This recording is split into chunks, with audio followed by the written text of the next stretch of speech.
Matahari Baghdad menggantung tinggi di langit, memanggang atap-atap kubah emas dan menara masjid dengan intensitas yang tak kenal ampun. Namun, panas yang membakar kulit penduduk kota hari itu bukan semata berasal dari terik surya musim panas. Ada kegelisahan yang merayap di sela-sela lorong pasar, membungkam riuh rendah pedagang karpet dan penempa besi yang biasanya saling bersahutan. Debu halus berterbangan, bukan karena angin gurun, melainkan karena hentakan kaki rombongan besar yang baru saja membelah gerbang utama kota. Di dalam balairung istana yang megah, udara terasa jauh lebih menyesakan daripada di luar sana. Harum gaharu dan minyak mawar yang biasanya menenangkan, kini terasa mual di hidung Khalifah Harun al-Rashid. Ia duduk di atas singgasananya, mencengkeram lengan kursi berlapis beludru itu begitu keras hingga buku-buku jarinya memutih. Di hadapan sang khalifah, berdiri sosok yang menjadi sumber segala kekacauan batin ini, Pandita Jagat Dewa. Pria itu berasal dari negeri seberang, sebuah tanah yang jauh di mana pegunungan menyentuh awan. Penampilannya sangat kontras dengan jubah-jubah putih dan serban sederhana para ulama Baghdad. Jagat Dewa mengenakan jubah sutra berwarna merah darah yang disulam dengan benang emas rumit, membentuk pola-pola naga dan fenix yang tampak hidup saat ia bergerak. Di kepalanya bertengger sebuah mahkota kecil berbentuk aneh, dihiasi batu delima yang berkilau tajam seolah menatap sinis ke arah siapapun yang berani memandangnya. Hamba mendengar kabar yang sampai ke ujung dunia. Suara Jagat Dewa bergema di ruangan luas itu. Bariton suaranya berat, penuh percaya diri, dan memiliki irama yang asing namun menghipnotis.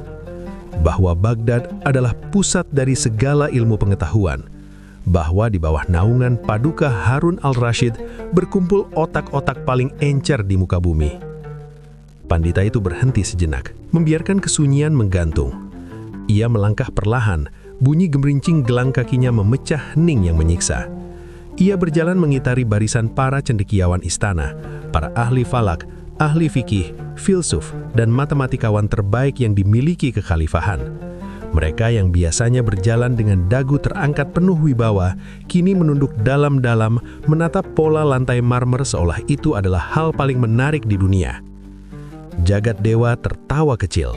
Tawa itu tidak keras, namun terdengar seperti cambukan di telinga sang khalifah.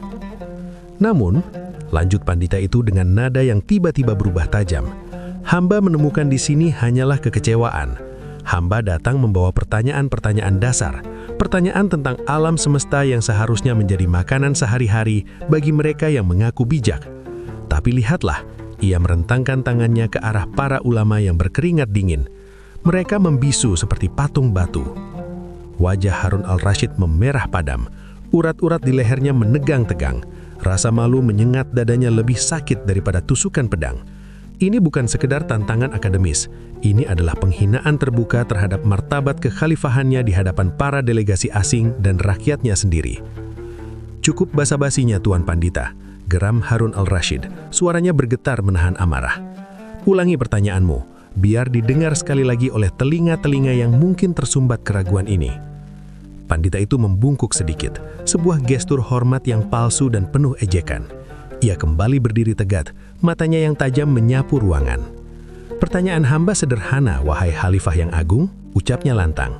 Pertama, di mana letak titik tengah bumi yang sesungguhnya? Hamba menuntut lokasi yang presisi, bukan perkiraan. Para ahli geografi saling melirik dengan panik. Mereka memikirkan peta, memikirkan pengukuran astrolab, namun tak ada satupun yang berani menjawab. Salah satu dari mereka, Syekh Abdullah yang sudah sepuh, membuka mulut seolah hendak bicara tentang koordinat kota Mekah, namun ia segera sadar bahwa Pandita ini menuntut bukti empiris yang mustahil ditunjukkan saat itu juga. Mulutnya kembali terkatup rapat. Dan yang kedua, sambung Pandita itu dengan nada yang tiba-tiba berubah tajam. Berapakah jumlah pasti bintang yang bertaburan di langit? Hamba ingin angka yang akurat, tidak kurang satu, tidak lebih satu. Jika ilmu pengetahuan kalian memang setinggi langit, tentu menghitung isinya bukan hal yang sulit, bukan? Hening. Keheningan itu begitu pekat hingga suara napas tertahan para menteri terdengar jelas. Pertanyaan itu tidak masuk akal. Itu adalah jebakan logika. Siapa manusia yang mampu menghitung bintang? Siapa manusia yang bisa menunjuk titik tengah bumi yang bulat persempurna ini tanpa alat ukur raksasa? Jagat Dewa tersenyum penuh kemenangan. Ia melipat tangannya di dada. Lihatlah Paduka. Diam, hanya diam yang Tuan miliki. Apakah ini kualitas cendekiawan yang digaji dengan dinar emas dari kas negara? Darah serasa mendidih di kepala Harun al-Rashid. Ia menoleh kasar ke arah penasihat utamanya. Wazir, di mana suara kalian? Bukankah kalian yang minggu lalu berdebat hebat tentang ukuran alam semesta? Mengapa sekarang lidah kalian keluh? Sang Wazir Agung menunduk. Tubuhnya gemetar. Ampun Paduka, pertanyaan ini di luar nalar syariat dan akal manusia biasa. Ini adalah teka-teki yang dirancang untuk tidak memiliki jawaban. Alasan, bentak Harun. Suaranya menggelegar memantul di dinding batu. Jika kalian tidak bisa menjawab, itu artinya kalian bodoh. Dan jika kalian bodoh, untuk apa aku memelihara kalian di istana ini? Jagat Dewa melangkah maju lagi. Kali ini mendekati singgasana. Keberaniannya sungguh luar biasa, nyaris kurang ajar. Jangan terlalu keras pada mereka, Paduka, ucapnya dengan nada yang seolah-olah bijak namun menyiratkan racun. Mungkin memang level kecerdasan negeri ini belum sampai pada tingkatan negeri kami.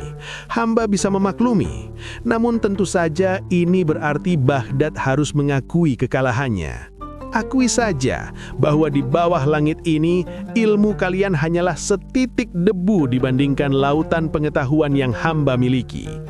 Kata-kata itu menghantam harga diri Harun al-Rashid dengan telak.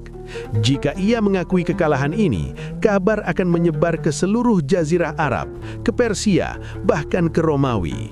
Kekhalifahan akan dianggap lemah, otoritasnya akan dipertanyakan. Lebih buruk lagi, ia akan dikenang dalam sejarah sebagai khalifah yang dipermalukan oleh seorang pendatang sombong di rumahnya sendiri. Aku tidak akan mengakui kekalahan semudah itu, desis Harun, matanya menyala tajam menatap Jagat Dewa. Kalau begitu, jawablah, tantang Jagat Dewa santai. Hamba beri waktu. Karena hamba adalah tamu yang bermurah hati, hamba akan menunggu sampai besok pagi. Saat matahari terbit, hamba akan kembali ke sini. Jika pada saat itu tidak ada satupun dari orang pintar Tuan yang bisa memberikan jawaban yang memuaskan dan tak terbantahkan, pandita itu menggantung kalimatnya, membiarkan imajinasi semua orang bekerja. Maka Tuan harus menyerahkan 1000 keping emas sebagai tanda takluk dan mengakui secara tertulis bahwa Baghdad telah tunduk pada kecerdasan Jagat Dewa. Tanpa menunggu izin bubar, Jagat Dewa memutar tubuhnya. Jubah merahnya berkibar dramatis saat ia berjalan keluar meninggalkan Balai Rung, diikuti oleh para pengawalnya yang bertubuh kekar. Suara langkah mereka menjauh, namun jejak kesombongan yang mereka tinggalkan masih tertinggal pekat di udara.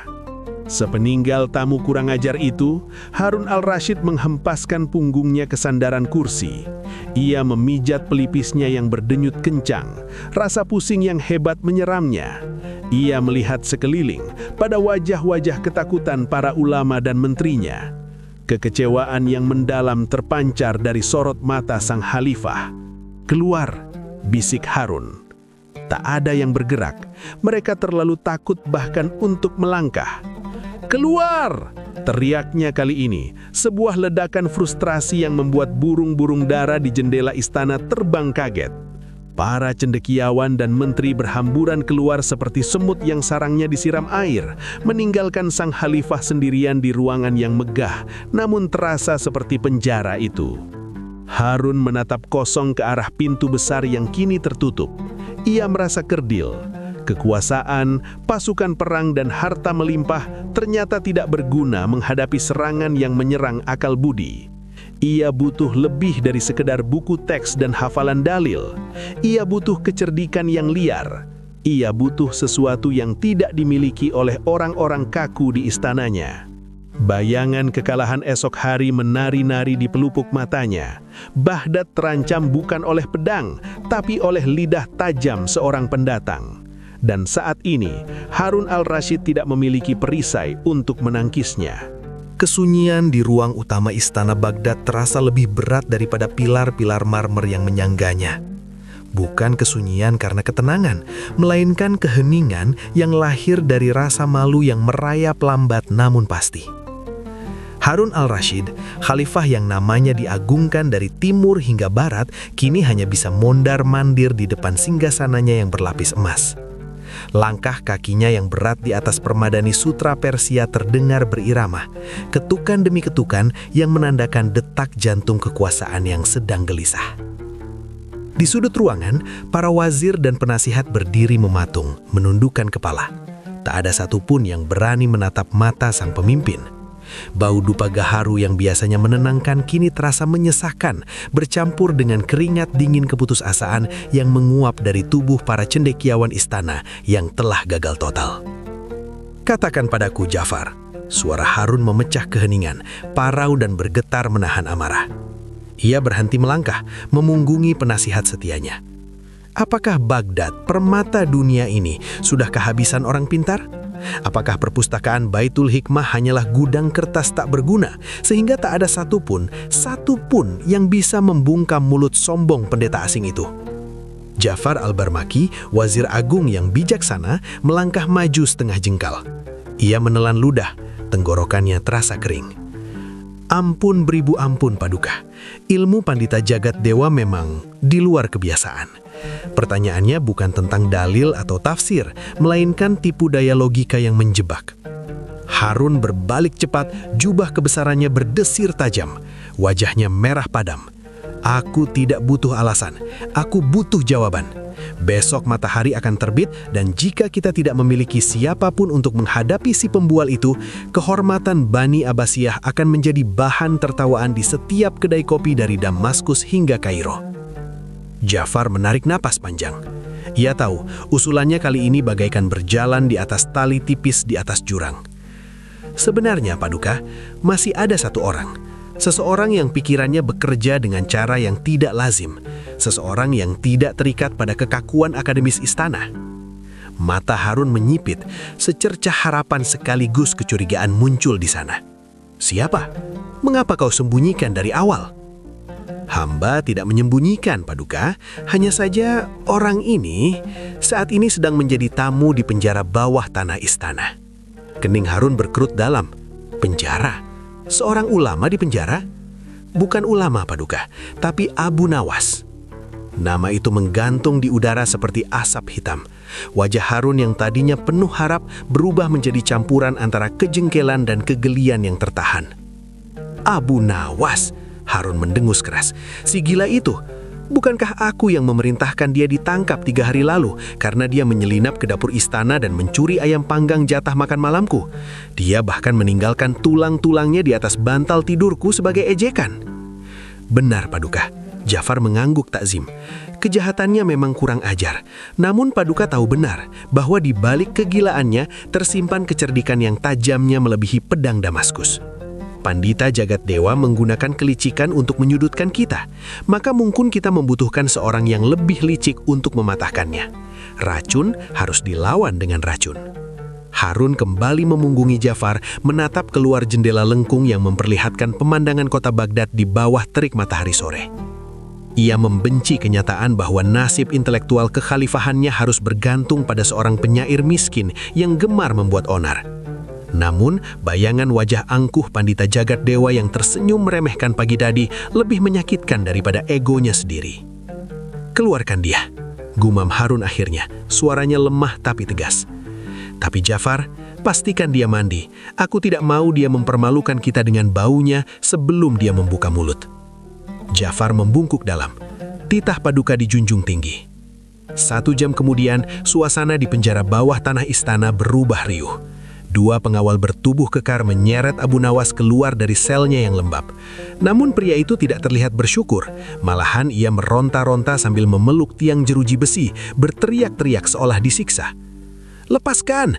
Aku belum selesai menghitung jumlah kutu di janggutku!" teriak Abu Nawas. Pakaiannya lusuh, penuh noda tanah dan sisa makanan, serta sorbannya miring hampir jatuh. Ja'far yang datang langsung ke penjara hanya bisa memijat pelipisnya. Abu Nawas, hentikan sandiwaramu. Khalifah memanggilmu. Kau diberi kesempatan untuk menebus dosa ayam panggang itu dengan menyelamatkan wajah Baghdad. Menyelamatkan wajah Baghdad? Wah, berat sekali tugas itu. Wajah saya sendiri saja tak terawat. Ia menyeringai, memperlihatkan deretan giginya. Cepatlah, perintah Ja'far tidak sabar. Para pelayan sudah menyiapkan air hangat dan wangian mawar. Paduka memerintahkanmu untuk mandi dan mengenakan jubah kehormatan sebelum menghadap. Mendengar kata mandi, ekspresi Abu Nawas berubah drastis menjadi serius, bahkan tersinggung. Ia melipat kedua tangannya di dada. Dagunya diangkat tinggi-tinggi dengan kesombongan yang dibuat-buat. "Mandi? Tidak," serunya tegas. "Katakan pada Khalifah, jika dia menginginkan otakku, dia harus menerima bauku. Daki di tubuhku ini adalah perisai, debu di wajahku adalah peta pengalamanku. Jika aku mandi, kecerdasanku akan larut bersama air sabun dan mengalir ke selokan." "Jangan konyol Abu Nawas, ini perintah Khalifah," bentak salah satu pengawal. "Kalau begitu, biarkan Khalifah berdebat sendiri," balas Abu Nawas tak kalah sengit. "Aku hanya akan berangkat dengan syarat. Jangan mandikan aku, jangan ganti bajuku, dan biarkan aku menaiki keledaiku sendiri." Ja'far menatap sosok dekil di hadapannya itu dengan tatapan tak percaya. Namun waktu terus berjalan, dan matahari semakin condong ke barat. Berdebat dengan Abu Nawas tentang kebersihan sama sulitnya dengan memindahkan gunung. "Baiklah," desis Ja'far, menyerah. "Tapi jika kau gagal, baumu akan menjadi hal terakhir yang dikhawatirkan orang-orang saat kepalamu dipenggal." Maka sebuah prosesi aneh pun terjadi di jalanan Baghdad menuju alun-alun istana. Di depan, barisan pengawal kerajaan dengan baju zirah mengkilap membuka jalan. Di belakang mereka, Ja'far menunggang kuda putih yang gagah dengan wajah yang ditekuk menahan malu. Dan di tengah-tengah kemegahan itu, terdapatlah Abu Nawas. Ia tidak duduk seperti orang normal. Abu Nawas duduk menghadap ke belakang, memunggungi kepala keledainya dan menatap ekor hewan itu. Tangannya memegang buntut keledai seolah itu adalah tali kekang. Rakyat Baghdad yang berjejal di pinggir jalan, yang tadinya cemas menanti siapa pahlawan yang akan diutus Khalifah, kini ternganga. Bisik-bisik mulai merayap seperti api di padang rumput kering. "Itu Abu Nawas. Kenapa dia menghadap ke belakang? Apakah dia sudah gila karena terlalu lama di penjara? Lihatlah bajunya. Demi Tuhan, apakah istana tidak punya sabun?" Abu Nawas seolah tuli terhadap kebingungan massa, justru melambaikan tangan dengan gaya bangsawan kepada orang-orang yang ia tinggalkan di belakang punggungnya. Sesekali ia menepuk pantat keledainya sambil bersenandung sumbang. "Jalanlah, wahai kendaraan kaum cerdik pandai," gumamnya pada si keledai. "Biarkan mereka bingung. Orang yang terlalu sibuk melihat ke depan seringkali lupa bahaya yang mengintai dari bokong mereka." Ja'far mempercepat laju kudanya, berusaha menjauh dari tontonan konyol itu, namun ia tahu tak ada gunanya. Sesampainya di gerbang arena debat yang telah disiapkan di halaman luar istana, suasana semakin tegang. Ribuan pasang mata tertuju pada pintu gerbang. Di balkon kehormatan, Khalifah Harun al-Rashid duduk dengan gelisah di samping Pandita Jagat Dewa yang tampak tenang dengan jubah sutra emasnya yang berkilauan. Ketika rombongan masuk, angin sore membawa aroma tak sedap, campuran keringat, debu penjara, dan bau kandang, langsung menuju panggung utama. Khalifah menutup hidungnya dengan sapu tangan sutra, matanya membelalak horor melihat penampilan juara yang ia utus. Abu Nawas turun dari keledainya, masih dengan cara melompat mundur, lalu menepuk debu dari jubahnya yang sudah tak tertolong lagi kotornya. Ia berjalan menuju tengah arena dengan langkah gontai, seolah baru bangun tidur siang, sama sekali tidak terintimidasi oleh ribuan mata atau kehadiran Khalifah yang murka. Harun al-Rashid menatap Ja'far dengan tatapan yang seolah berkata, "Kau tamat jika ini gagal." Di seberang arena, Pandita Jagat Dewa menaikkan satu alisnya. Sudut bibirnya terangkat membentuk senyum sinis yang tajam. Ia melihat sosok Abu Nawas dari ujung kaki yang berdebu hingga sorban yang miring. Bagi sang pandita, ini bukan tantangan, ini adalah penghinaan. Namun ia belum tahu bahwa di balik daki dan tingkah laku yang memuakkan itu, ada sebuah jebakan yang sedang dipasang. Abu Nawas berdiri di tengah arena, menggaruk punggungnya dengan santai lalu mendongak menatap Khalifah. Ia tidak membungkuk hormat, melainkan hanya mengedipkan sebelah matanya cepat. Sebuah isyarat kecil di tengah kegilaan. Tenanglah, permainan baru saja dimulai. Matahari Baghdad siang itu seakan berhenti tepat di ubun-ubun, membakar alun-alun istana dengan terik yang tidak kenal ampun. Namun, panas yang menyengat kulit itu tidak sebanding dengan bara ketegangan yang membakar dada Khalifah Harun al-Rashid. Di atas singgasananya yang megah namun terasa seperti kursi penyiksaan, sang khalifah meremas lengan kursi berlapis beludru merah hingga buku-buku jarinya memutih. Ribuan rakyat yang memadati pelataran menahan napas, menciptakan keheningan massal yang mencekam, hanya dipecahkan oleh suara kibaran bendera kekhalifahan yang ditiup angin gurun. Di tengah arena berdiri Pandita Jagat Dewa. Jubahnya yang terbuat dari sutra impor berkilauan ditimpa cahaya matahari. Kontras sekali dengan sosok kurus kering di hadapannya yang baru saja turun dari punggung keledai. Abu Nawas dengan sorban yang miring dan baju yang terlihat lusuh, sisa-sisa hukuman penjara yang belum sempat dibersihkan, berdiri santai sambil menepuk-nepuk debu dari bajunya. Bau apek samar-samar tercium, bercampur dengan aroma keringat dan debu jalanan. Sangat bertolak belakang dengan wangi cendana yang menguar dari tubuh sang pandita. Pandita Jagat Dewa menatap Abu Nawas dengan pandangan yang sulit diartikan. Campuran antara kejijikan dan ketidakpercayaan. Ia melirik ke arah khalifah lalu kembali menatap Abu Nawas. Bibirnya melengkung membentuk senyum sinis yang merendahkan. Hamba mendengar Baghdad adalah pusat ilmu pengetahuan, gudangnya para cendekiawan. Suara pandita itu menggema, berat dan penuh wibawa palsu, sengaja dikeraskan agar terdengar oleh seluruh kerumunan. Namun yang Baginda Khalifah suguhkan di hadapan hamba hanyalah seorang badut kumal yang bahkan tidak tahu cara mandi dengan benar. Apakah ini lelucon istana untuk menghibur tamu? Gelombang gumaman keresahan menyapu kerumunan. Wajah Khalifah memerah padam. Namun Abu Nawas justru tertawa kecil. Tawa itu renyah, seolah ia baru saja mendengar lelucon paling lucu di dunia. Ia melangkah maju, menyeret tongkat kayunya yang bengkok di atas ubin batu, menciptakan suara seretan yang mengganggu. "Tuan yang mulia dari negeri seberang," jawab Abu Nawas. Suaranya tenang namun tajam, memotong keangkuhan lawannya. "Jika Tuan mencari keindahan fisik, seharusnya Tuan pergi ke pasar budak atau toko permata, bukan ke arena debat akal. Emas murni seringkali tertutup lumpur, sementara kotoran seringkali dibungkus kain sutra yang indah. Otak saya ada di dalam kepala, bukan di jubah saya." Pandita itu mendengus kasar. Kata-kata itu meski sederhana, menyengat egonya. Ia menyadari bahwa di balik penampilan gembel itu ada lidah yang setajam pedang Damaskus. "Baiklah badut, jika lidahmu setajam itu, mari kita lihat apakah akalmu mampu menembus kabut ketidaktahuan. Aku memiliki 3 pertanyaan. Jika kau gagal menjawab satu saja, maka terbuktilah bahwa Baghdad hanyalah kota kosong yang nyaring bunyinya." "Silahkan Tuan, telinga saya sudah saya bersihkan pagi ini, khusus untuk mendengar suara Tuan," balas Abu Nawas sambil berpura-pura mengorek telinganya. Pandita Jagat Dewa maju selangkah, mengangkat dagunya tinggi-tinggi. "Pertanyaan pertama," serunya lantang.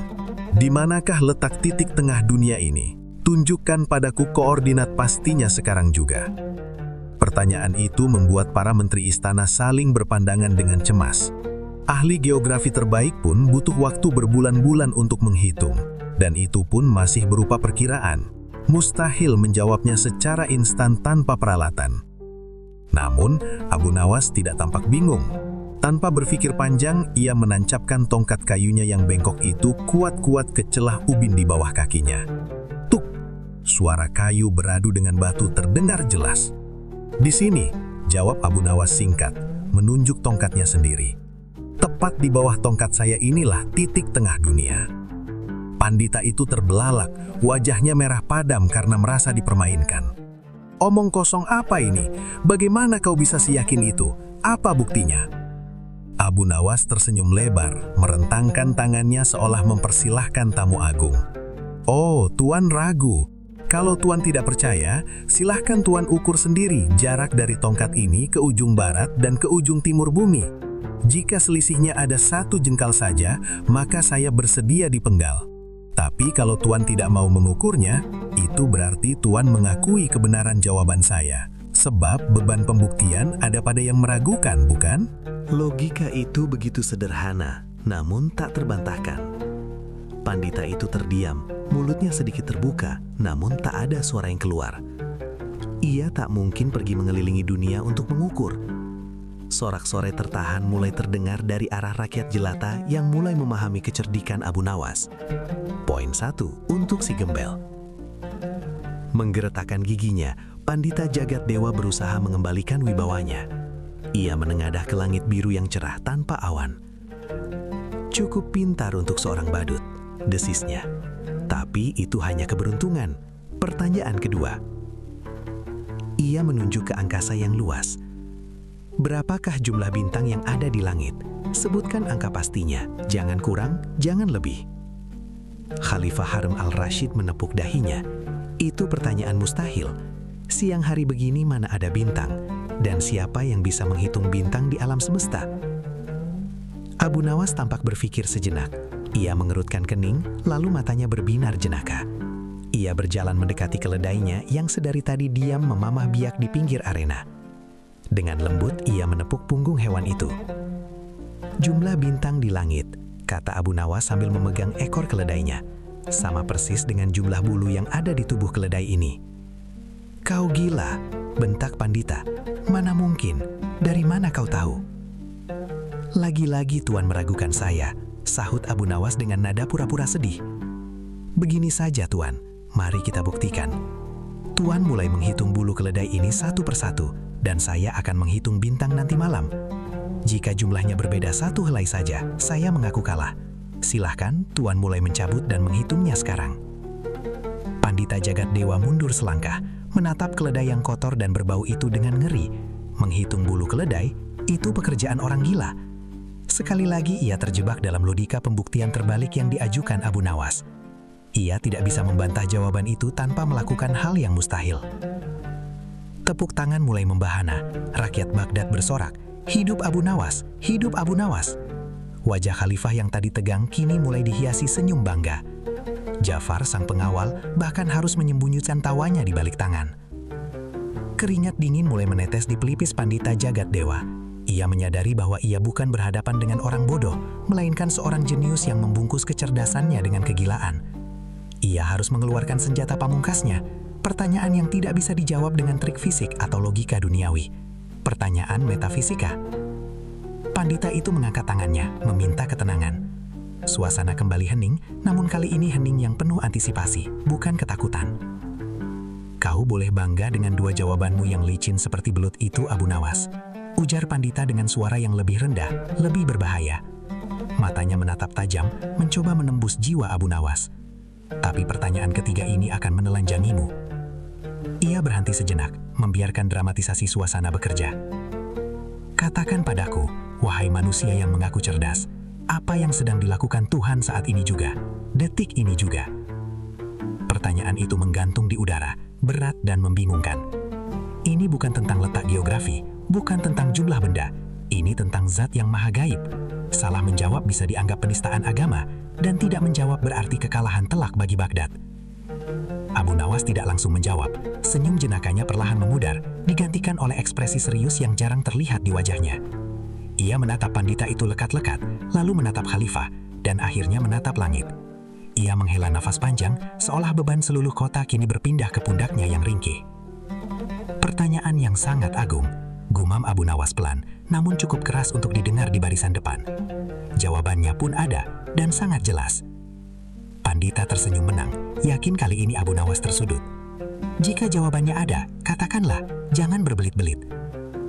Abu Nawas menggelengkan kepalanya perlahan. Untuk pertanyaan seberat ini, Tuan, cara menjawabnya tidak bisa sembarangan. Posisi menentukan pemahaman, ucapnya penuh teka-teki. Matanya menatap tajam ke arah jubah sutra yang dikenakan sang pandita, seolah sedang merencanakan sebuah kudeta kecil di atas panggung debat itu. Keheningan yang menggantung di udara Balairung Agung Baghdad terasa begitu padat, seolah bisa diiris dengan pisau. Debu-debu halus yang menari dalam sorotan sinar matahari sore tampak berhenti bergerak, menanti kelanjutan dari duel akal yang telah mematahkan keangkuhan dua pertanyaan sebelumnya. Pandita Jagat Dewa yang kini wajahnya tak lagi semerah mawar segar melainkan memucat seperti kertas usang, menarik napas panjang.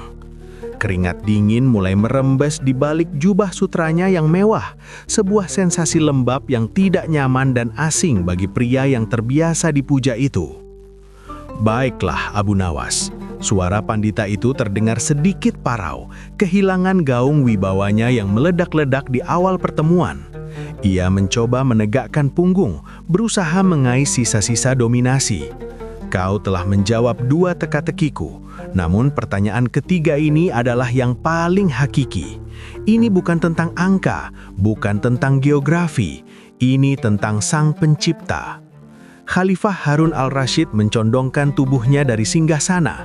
Matanya berbinar menantikan apa jawaban yang akan keluar dari mulut penyair sufi yang duduk bersila dengan santai di lantai marmer itu. Katakan padaku, wahai orang yang mengaku cerdik, tantang pandita, matanya menyipit tajam. Apa yang sedang dilakukan Tuhan saat ini juga, detik ini juga? Hadirin menahan napas. Ini adalah pertanyaan jebakan. Jawaban teologis apapun bisa dipelintir menjadi penistaan atau ketidaktahuan. Para ulama istana saling pandang dengan cemas.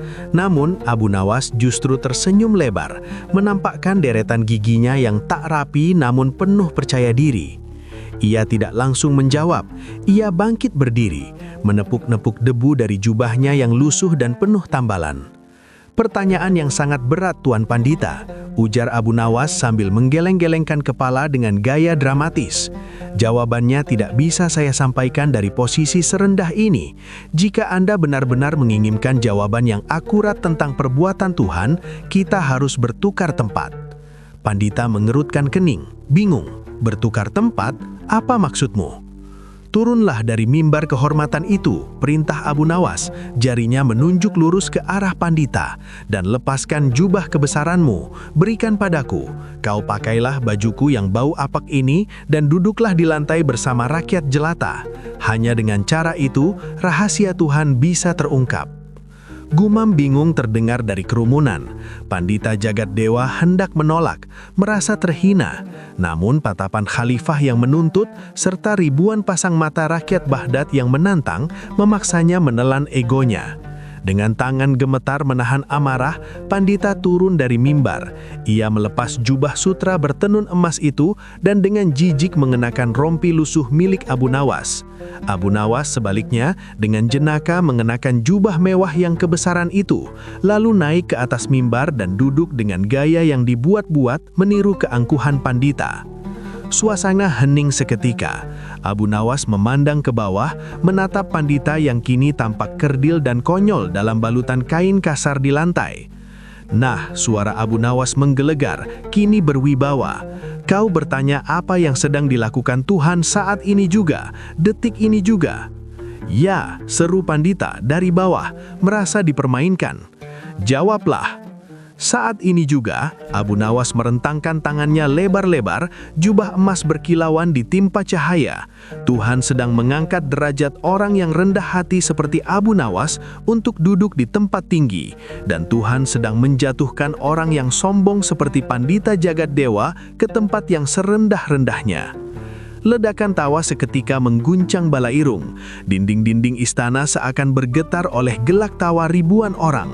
Khalifah Harun al-Rashid tertawa terbahak-bahak hingga memukul lengan kursi singgasananya. Wajah Pandita Jagat Dewa berubah merah padam, semerah buah delima matang yang hampir pecah.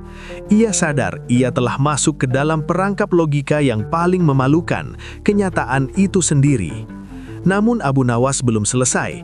Ia tidak berniat membiarkan lawannya bernapas. Sambil masih mengenakan jubah curiannya, ia menatap tajam ke arah Pandita yang kini berusaha bangkit berdiri. "Sekarang giliranku, Tuan Pandita," ucap Abu Nawas, nadanya berubah serius dan tajam. Abu Nawas merogoh saku jubah mewah itu dan tidak menemukan apa-apa. Lalu ia merogoh saku celananya sendiri dan mengeluarkan sebutir telur ayam mentah yang entah sejak kapan disimpannya. "Tuan Pandita," Abu Nawas mengangkat telur itu tinggi-tinggi. "Jika kau memang ahli segala ilmu, jawablah. Telur ini apakah ia berasal dari keinginan ayam untuk melestarikan diri atau keinginan cangkang untuk melindungi isinya? Dan manakah yang lebih suci, putih telur yang melindungi kuningnya atau kuning telur yang menjadi inti kehidupan?" Pertanyaan itu terdengar sederhana namun absurd. Pandita terdiam, otaknya berputar mencari referensi kitab filsafat kuno. Itu pertanyaan biologi yang bercampur metafisika. Secara esensi, kuning telur adalah... Salah, potong Abu Nawas cepat. Jawabannya adalah, telur ini berasal dari pasar pagi tadi, dan tidak ada yang suci jika kau memecahkannya di atas kepalamu. Tawa kembali pecah, namun Abu Nawas segera mengangkat tangannya, meminta ketenangan. Wajahnya kini berubah misterius. Ia melepas sorban lusuhnya, satu-satunya atribut yang tersisa dari pakaian aslinya, dan memegangnya dengan hati-hati seolah benda itu adalah mahkota raja. "Lupakan telur, itu terlalu mudah bagimu," kata Abu Nawas dengan nada suara merendah, memancing rasa ingin tahu. Ia berjalan mendekati Pandita yang masih berdiri canggung dengan baju rombeng. "Aku punya satu ujian terakhir untuk membuktikan apakah kecerdasanmu itu murni anugerah ilahi atau hanya hafalan buku semata." Abu Nawas menggoyang-goyangkan sorbannya yang kusam. Debu tipis mengepul darinya. Di dalam lipatan sorban butut ini, sesungguhnya tersembunyi gerbang gaib ke surga Firdaus. Hanya orang-orang yang hatinya suci, jujur, dan berilmu tinggi yang dapat melihat bidadari-bidadari kecil sedang menari di dalamnya. Orang yang bodoh, munafik, atau pendosa hanya akan melihat kain kosong yang kotor. Abu Nawas kemudian menyodorkan sorban itu tepat ke depan hidung Pandita Jagat Dewa. "Lihatlah Tuan Pandita, katakan pada Khalifah dan seluruh rakyat Baghdad, apa yang kau lihat di dalam sana?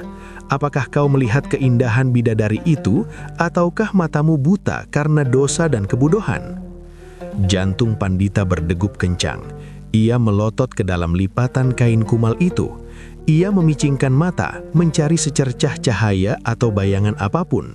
Nihil, hanya ada serat kain yang menghitam karena keringat dan daki, serta bau minyak rambut yang tengik. Tidak ada bidadari, tidak ada surga. Keringat dingin kembali mengucur deras di pelipisnya. Pikirannya berkecamuk dalam kepanikan. "Jika aku berkata jujur bahwa aku tidak melihat apa-apa, mereka akan menganggapku bodoh atau pendosa. Reputasiku sebagai Pandita Agung akan hancur selamanya. Aku akan dipermalukan sebagai orang yang tidak suci." Ego dan ketakutan menguasai logikanya. Pandita itu memaksakan seulas senyum kaku, matanya berkedip-kedip gugup. Iya, luar biasa," serunya dengan nada yang terlalu tinggi dan dibuat-buat. Ia menoleh ke arah Khalifah. "Sungguh menakjubkan Paduka, saya melihatnya, cahaya yang berkilauan dan sayap-sayap kecil yang indah. Bidadari-bidadari itu sungguh menari dengan anggun, sungguh sebuah mujizat yang hanya bisa dilihat oleh mata batin yang tajam." Para pengikut Pandita yang berdiri di belakangnya, takut dianggap bodoh oleh guru mereka, segera ikut manggut-manggut. "Benar, kami pun melihatnya. Cahaya itu sungguh terang," seru salah satu muridnya, meski matanya menyiratkan kebingungan total. Abu Nawas tersenyum miring, sebuah senyum kemenangan yang dingin. Ia menarik kembali sorbannya perlahan. "Benarkah kalian melihat bidadari?" tanya Abu Nawas lembut namun menusuk. Tentu saja, hanya orang buta rohani yang tidak bisa melihatnya, tegas Pandita, kini merasa percaya diri bahwa ia telah menyelamatkan wajahnya. Dengan gerakan cepat, Abu Nawas membalikkan sorban itu dan mengibas-ngibaskannya dengan keras ke lantai. Pluk! Sesuatu jatuh dari lipatan kain itu. Bukan cahaya, bukan bidadari, bukan emas permata, melainkan seekor kecoa mati yang kering dan gepeng terletak menyedihkan di atas lantai marmer yang bersih. Keheningan melanda untuk sesaat, sebelum realitas menghentam kesadaran semua orang. "Inikah bidadarimu, Tuan Pandita?" tanya Abu Nawas lantang menunjuk bangkai serangga itu.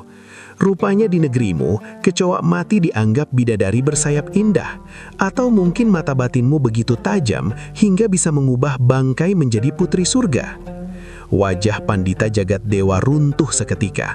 Warna darah seakan tersedot habis dari wajahnya, meninggalkannya pucat pasih seperti mayat. Kebohongannya, kemunafikannya, dan kesombongannya telanjang beluda di hadapan ribuan mata. Ia telah terperangkap dalam jaringnya sendiri, mengaku melihat sesuatu yang tidak ada hanya demi mempertahankan citra diri. Khalifah Harun al-Rashid tidak lagi bisa menahan diri. Ia tertawa hingga meneteskan air mata, diikuti oleh gemuruh tawa dan sorakan ejekan dari seluruh rakyat Baghdad. Suara tawa itu bukan sekedar hiburan, melainkan hukuman sosial yang jauh lebih menyakitkan daripada cambukan fisik bagi seorang intelektual sombong. Abu Nawas memungut sorbannya, melilitkannya kembali ke kepala dengan santai, lalu menatap Pandita yang kini tertunduk dalam, hancur lebur tanpa sisa harga diri. Serangan balik sang maestro logika telah sempurna, tidak dengan rumus rumit, melainkan dengan cermin kejujuran yang retak. Keheningan yang menggantung di balairung istana Baghdad terasa begitu berat, seolah udara itu sendiri telah memadat menjadi timah. Gema tawa para hadirin yang sebelumnya meledak kini telah surut, menyisakan desah napas tertahan dan bunyi langkah-langkah kecil kecoa yang masih berkeliaran di dekat kaki sang Pandita.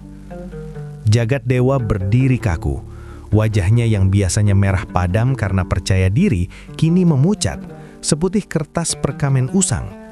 Matanya menatap nanar pada serangga kecil itu, saksi bisu kehancuran harga dirinya. Bukan keberadaan hewan menjijikan itu yang meruntuhkan jiwanya, melainkan fakta bahwa para murid setianya, orang-orang yang selama ini memuja setiap ucapannya, telah berbohong di hadapan Tuhan dan manusia hanya demi menyenangkan egonya. Mereka mengaku melihat bidadari padahal hanya ada seekor kecoa. "Kosong," bisik Jagat Dewa, suaranya parau dan nyaris tak terdengar. "Semua logika yang kubangun hanyalah ilusi." Abu Nawas yang kini masih mengenakan jubah kebesaran milik sang Pandita yang kedodoran di tubuh kurusnya, melangkah maju perlahan. Ia tidak tersenyum mengejek, justru ada sorot iba di matanya yang cerdik. Ia memungut sorbannya yang tadi ia gunakan sebagai perangkap, lalu menepuk-nepuk debu darinya dengan santai. "Tuan Pandita," ucap Abu Nawas lembut, memecah kesunyian. Kebenaran tidak membutuhkan mata batin yang dipaksakan. Ia sederhana. Sesederhana kecoa yang mencari remah roti dan sesederhana kita yang mencari ridho ilahi. Kau terlalu sibuk membangun menara gading di angkasa hingga lupa memijak tanah.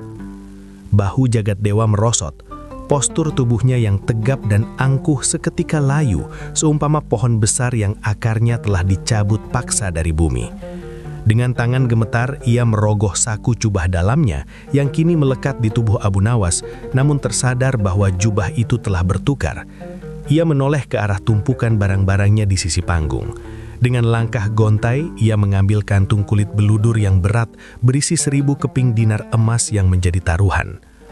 Bunyi gemerincing emas saat Jagat Dewa meletakkannya di lantai marmer terdengar begitu nyaring, menyayat hati sang tamu dari negeri seberang.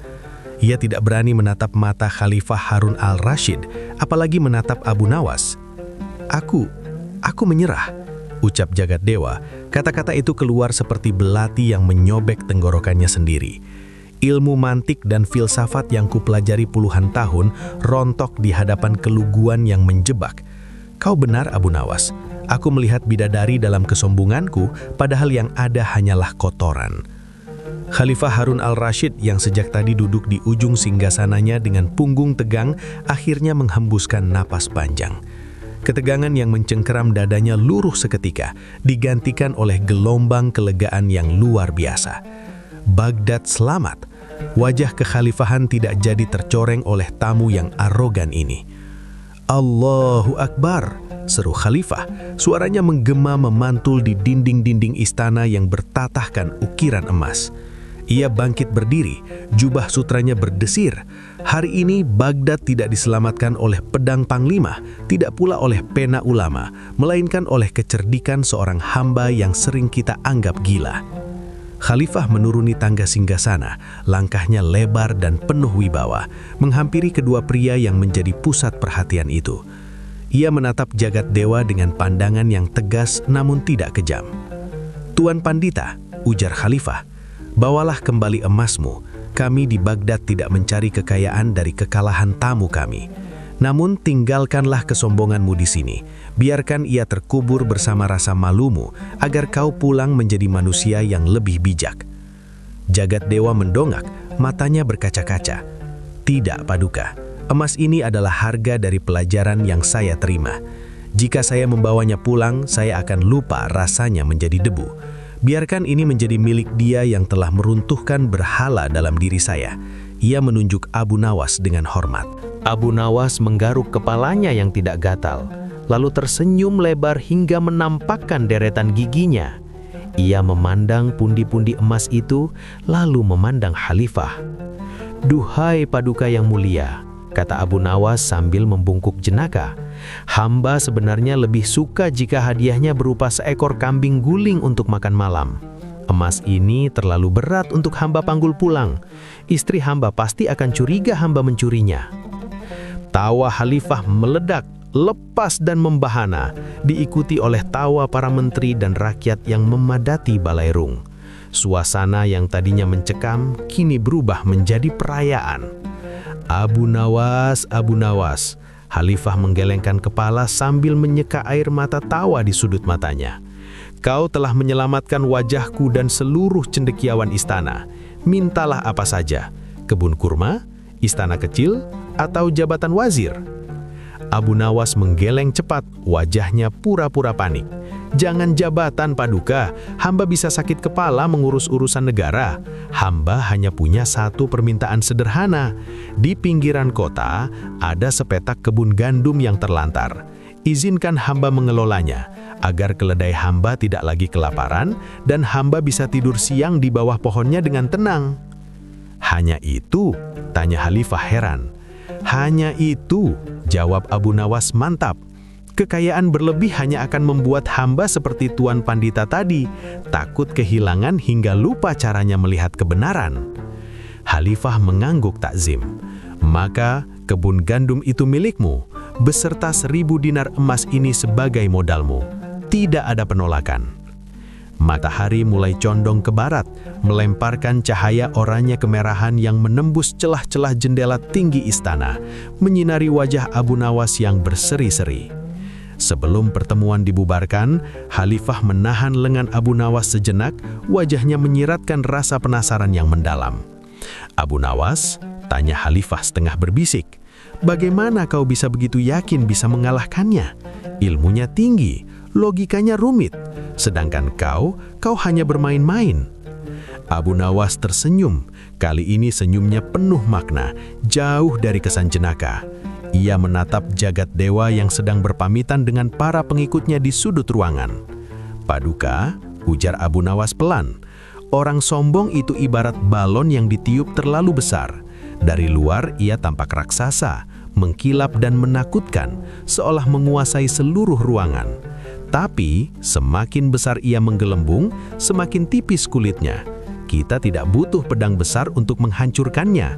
Cukup dengan jarum kecil bernama kebenaran, maka dar, ia akan pecah dan kembali menjadi karet keriput yang tak berharga. Isinya hanyalah angin kosong." Khalifah tertegun mendengar filosofi sederhana itu.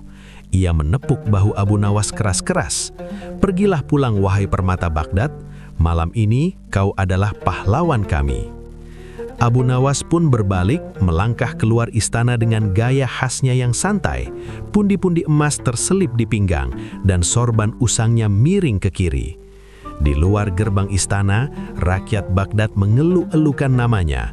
Namun bagi Abu Nawas, sorak-sorai itu hanyalah angin lalu, sama seperti debat tadi. Yang ia pikirkan hanyalah bagaimana wajah istrinya nanti saat melihat emas itu, dan betapa nyenyaknya ia akan tidur malam ini. Sementara itu, sejarah mencatat akhir dari perjalanan karier jagat dewa. Setelah hari itu, sang pandita tidak pernah lagi terlihat di mimbar-mimbar debat. Kabar angin mengatakan ia kembali ke negerinya, pensiun dari dunia adu pikir, dan menghabiskan sisa hidupnya sebagai petani sederhana yang bisu, merenungi bahwa di atas langit masih ada langit, dan di atas logika masih ada keluguan yang jujur. Baghdad pun kembali damai, namun kisah bagaimana seekor kecoa dan seorang sufi nyentrik mengalahkan kesombongan dunia akan diceritakan dari generasi ke generasi, menjadi dongeng pengantar tidur bagi anak-anak yang belajar bahwa kecerdasan tanpa kerendahan hati hanyalah bencana yang tertunda.